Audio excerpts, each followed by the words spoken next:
What's going on, fellow entrepreneurs? It's John Fagerholm again from Metal Law Group, and today I want to talk about EDD claims.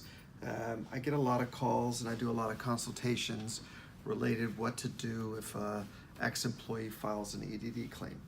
And my basic answer is don't do anything, because if they were your employee, you should have been paying into that insurance. So EDD has a pot of money that's saved up for these types of claims, and it's a pot of money that you've been paying into for however many years. So typically what happens when there's an EDD claim is that you'll get notice from the EDD that this former employee made this claim, and then it'll ask you some questions. I typically just tell my clients not to bother with it. It's not up to you anyway. It's up to the EDD whether they get the unemployment or they don't get the unemployment. You know what typically happens is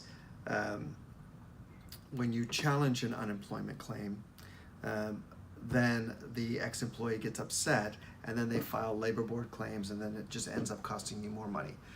A lot of times you've fired the employee, so you feel like you need to challenge this or whatever it is. But I say unless there's something in that document that's wrong, completely wrong, I wouldn't challenge it, because it just triggers more claims. And the EDD will either give it to them or won't give it to them based on whatever criteria they're using anyway. So I just don't see the point in challenging it. Every once in a while, though, you'll have some ex-employee that'll write something like, I was fired for, I was sexually harassed and then I was fired when I complained about it. Something like that, then of course you need to challenge that, because that then becomes public record.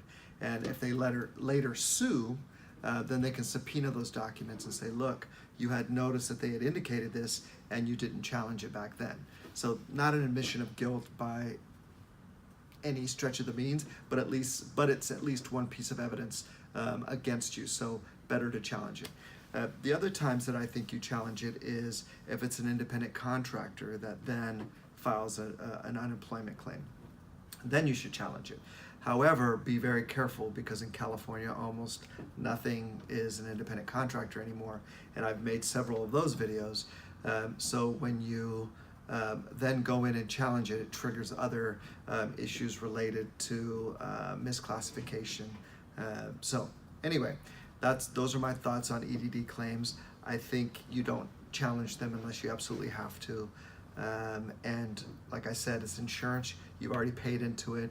It's not going to cost you any more if you've been paying into it. If you haven't paid into it, that's a whole different issue altogether. All right, till next time.